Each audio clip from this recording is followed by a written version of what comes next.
And this is Michael Sierra. And this is how I take a professional wrap into $1 million machine. Check out this.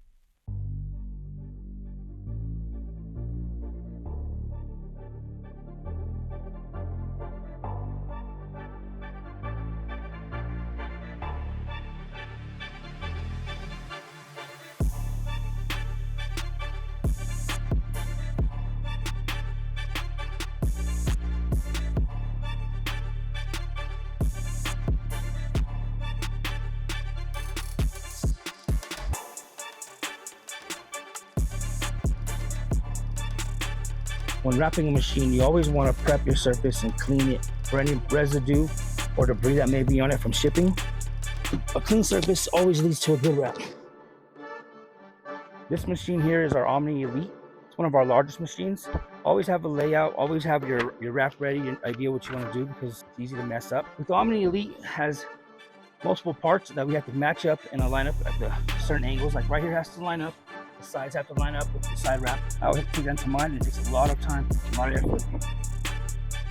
The Omni Elite, we're going to start off on the right side. We're just going to simply place this here, and then we're going to go to the front of it. With the Omni Elite, all machines, we always prep. When we prep, we also add a tape sealer, so it makes the wrap stick a lot better and able to adhere to the machine a lot better, as well as last longer. We're going to wrap the front. We're going to apply this front now. When it comes to custom wrapping and full molded wrapping, we have a graphic designer who works very well with the customers, and the customer sends us their logos where they want them, and it's my job to put it where it needs. We're going to take our time and line this up right. What I'm doing here is I'm overlapping the wrap just to line up with our right side a little bit. Not too perfect yet because there's a lot of movement that goes on. But our main focus is this door where we vend our item. You always want this to be a centerpiece. We're gonna be as perfect as possible. This looks good. Wrap touch the ground or any other kind of surface.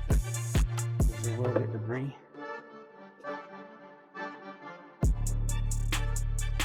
Now you just apply gently.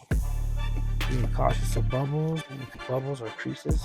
The goal is to make it as smooth as possible.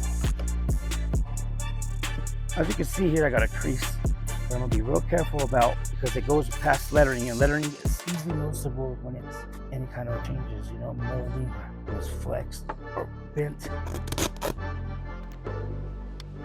Going slow chunks at a time, I'm able to get this bottom piece on, and then we're able to move up. Check this out. With vinyl, it's very easy to get creases, get bubbles, especially when you're going into custom molding, so that's why it's not easy. Patience, time, practice. You too could be $1 million Mike. Yep, we're just gonna smooth it out, really working it outwards. This is a good way to avoid a lot of the bubbles and creases. Everybody has their own technique. I'm not saying this is the only way to do it. This is my way of doing it.